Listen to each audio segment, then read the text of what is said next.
Welcome back, keepers. Alvin GK1 here, and with a different kind of video.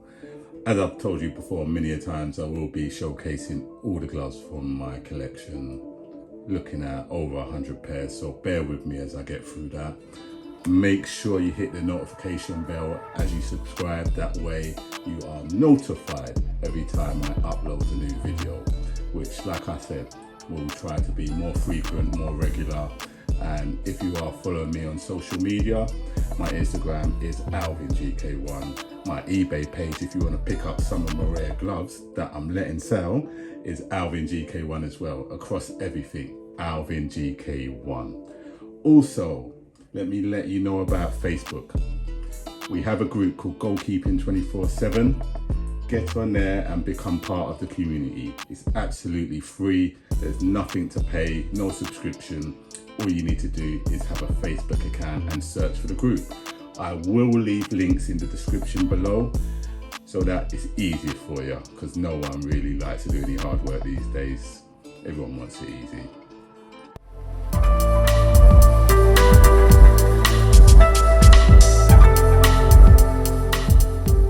Anyway, getting into the video, today I have 3 pairs of Nike VG3s from my collection.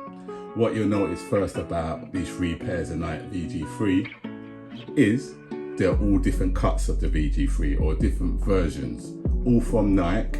And if you didn't know, Nike, when they invented, are the inventors of the Nike VG3 cut, the Vapor Grip 3, which is a hybrid cut. What you'll notice with the first version of the hybrid VG3 cut, it was all about the 3 wraps. So we had 1 full wrap on the thumb, as you can see here, 1 full wrap on the index finger, so on the inside, and 1 full wrap on the pinky finger on the inside. So it wraps all the way around the inside, all the way across the backhand. So it's visually very well picked up on TV cameras and that kind of stuff, but also I find it very comfortable, and so did many other keepers, because when they invented this cut, they did patent the cut as well, so that made it illegal for any other brand to use this cut. So unfortunately for Nike, I don't know whether they allowed it to happen or not, a couple of years ago the patent expired after 20 years of Nike being the only brand able to use the cut that they invented, which was invented by Richard Avis, who was a bit of a glove nerd and a bit of a crazy glove nerd doctor kind of person. But he brought us the finger save, the original Adidas finger save, and the Nike VG3 cut. So in my opinion, the guy is an absolute legend and brought some innovation to the glove market that we hadn't seen before. Now, going back to the VG3 cut, it was all about the 3 wraps there, and then the middle 2 fingers were flat. The reason why they wrapped it on the inside was because there was not a glove like that at the time that had wraps on the inside, which was lightweight, that gave maximum ball to hand circumference and surface, and also allowed the fingers to be spread, so it gave a catch ready position. For me, I think that's one of the reasons why I like the cut and loved it so much when playing, that it was just so comfortable. And at the time there was the All Sport Fag Machine glove, I think that's how you pronounce it, which was used by Valdez at the time, which was wrapped on the outside. I think at the time the technology on glove production wasn't as great, so it was easier to wrap it on the outside, but then that left gussets open on the inside. So if you're catching high balls or fish hard shots, then sometimes you'd be relying on the gusset material, whether it was fabric or a latex material, to help you secure the ball. So the idea was to wrap it on the inside, and these 2 V notches on the palm actually allowed the manufacturing process to be able to wrap it on the inside, because when it's manufactured, it's like that. So it's one single piece of latex which they press out, and then they cut and then wrap it around on the inside. So what you'll notice about the original VG3 cut, nice long palm. If I put it on, you'll see I've got actually long skinny hands, so I like the length of the palm, and for me it suited my hand shape and hands very nice. little personalization there. Got these in 2016. Wow, how times fly, 8 years ago from the time of filming this video. So the palm, come to the end of my palm, fingers nice and secure, no finger twisting, flat palm. I grew up on flat palm, so this was like a nice medium between a roll finger and a flat palm. Roll fingers can be bulky and they have the seam there which can tear over time if you're pulling through gloves like this. So this eliminated that, but also gave an updated flat palm, which with the normal flat stitching on the outside is a comfortable glove, so there's no stitching on the inside disturbing you or kind of irritating your fingertips.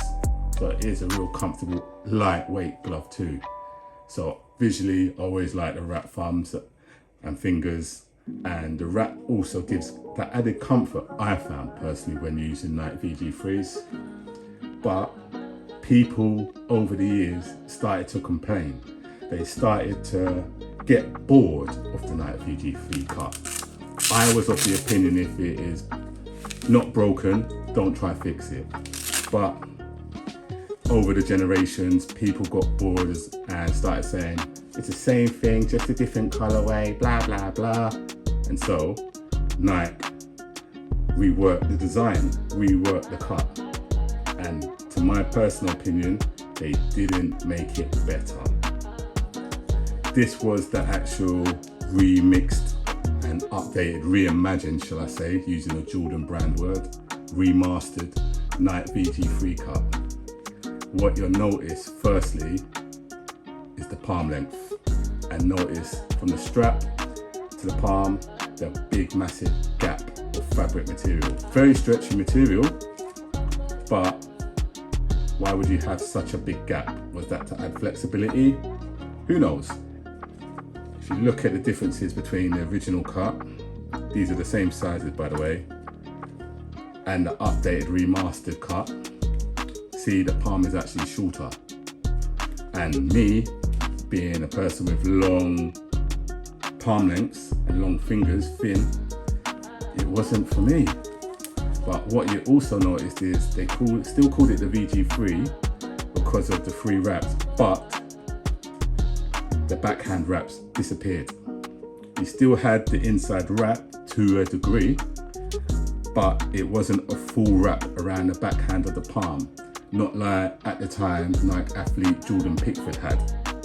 He had the SMU version where it's still wrapped around the backhand and the longer palm. If I can find a picture, I'll put it in quickly just to show you guys. But he had his own SMU still working with the old palm. But the new updated palm, the first thing I noticed was the wrap ended here. So there, so you kind of lost one of the main things on TV was the visibility for us glove spotters of what was the keeper wearing. Because the VG3 cut with the latex on the backhand, as soon as you saw it, you instantly knew it was a Nike VG3. But what they did add was a kind of side wrap, surround wrap here, which made the glove a lot more tighter on the backhand. And some people did complain with the old cut, the backhand was becoming baggy, loose, and with modern technology and the evolution of negative cut gloves and the popularity, people wanted a nice tight fitting backhand. They didn't want bagginess. And with the decrease in latex on backhands and more kind of knitted materials and textile backhands more prominent with silicone imprints for knuckles and punching zones and that kind of stuff, people wanted a tighter fit, so it was modern day taste. So Nike tried to listen to that, and with the glove palm lengths getting longer as well, so you notice the wrist bandage is a lot higher up on my wrist than the previous model. They incorporated that too, but that left a big massive fabric gap. My palm ends here, so for me it's about 1 centimeter short, and I don't understand the reason for the long extended wrist entry. Doesn't add anything for me personally, so safe to say I'm not a fan of this version of the Nike VG3, the first remastered updated version. Kind of when I first got it, it was disappointing, but also sizing changed as well. So if I was 11 in that one, I then had to jump to a 12 in this one. I know for a fact in the old models, Joe Hart used to wear 9.5 in this model. When he wore this one, jumped to 11. So even the pros had to jump. So it just shows how the sizing completely changed, and it annoyed a lot of people, including myself, where we had to adjust. And in the UK, for top brands, there's not really many places you can go to a store and try on gloves. So that's ordering online from places like Just Keepers, Pro Direct, getting the gloves in. Oh, it don't fit, but it's my same size as normal. Sending them back. So in theory, you're spending more on postage and time. If you needed them for the weekend and you order them the next day delivery, they turn up, they're not exactly the fit you're looking for. You either had the decision to make, wear your old gloves, or just wear them and just get on with it, and then next time order a size bigger, or just go to another brand where you're more certain of sizing. So that also ticked off a lot of people as well. Now this is the second updated version of the Nike VG3 Cup. Very similar to the first updated version, but what you notice, for instance, is the glove body length is shorter. Same size gloves, but the palm, let me get the other hand, the palm is, let's make sure I know for certain,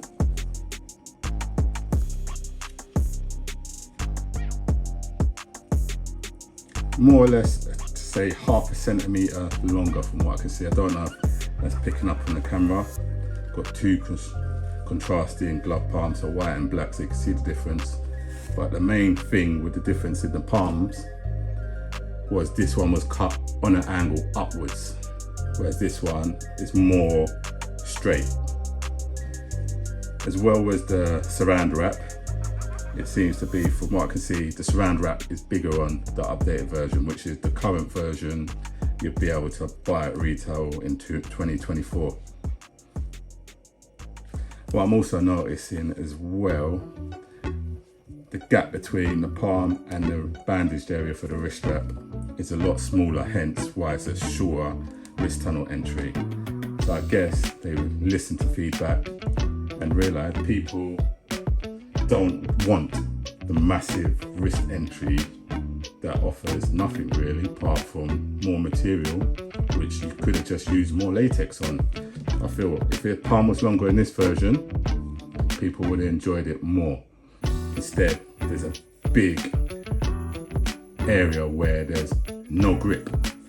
Trying to catch a ball doing a scoop here, you're not gripping that really. If a wet ball could potentially slip off. Whereas with the wrist bandage and the latex strap being closer, even though this is not any contact foam, it still offers some kind of security and grip when you're scooping the ball from low. So what I liked about this one was it felt more like the VG3. Still very tight fitting and no bagginess on the backhand. The surround cut really brings the backhand closer in. And it just feels more like how a traditional glove would feel, with the wrist bandage being closer to the palm and higher up the wrist, not so far down like up here where you're kind of trying to get the gloves on. So that is my opinion and some feedback on the 3 different VG3 cuts that we've had since the origination. There is the negative cut versions of the VG3, the RS as Nike say, but it is actually the same length and cuts and everything over the 3 models. So there's a little bit of history for you, and any questions, feel free to ask in the comments. I'll be sure to get back to you, as well as let me know which version of the VG3 cut you prefer. Is it the original? Is it the first remastered version? Or is it the second remastered version, which I feel is superior to the first one? I feel there were mistakes made with this version that the second version has corrected, but tell me why you can't just wrap the fingers, give it that classic VG3 look on the updated body, because the body of the glove is better, superior, modern materials, stretchy modern materials. But is the palm superior than the original one? I don't think so. Let me know your opinion below. This is Alvin GK1 signing out. And once again, thanks for watching.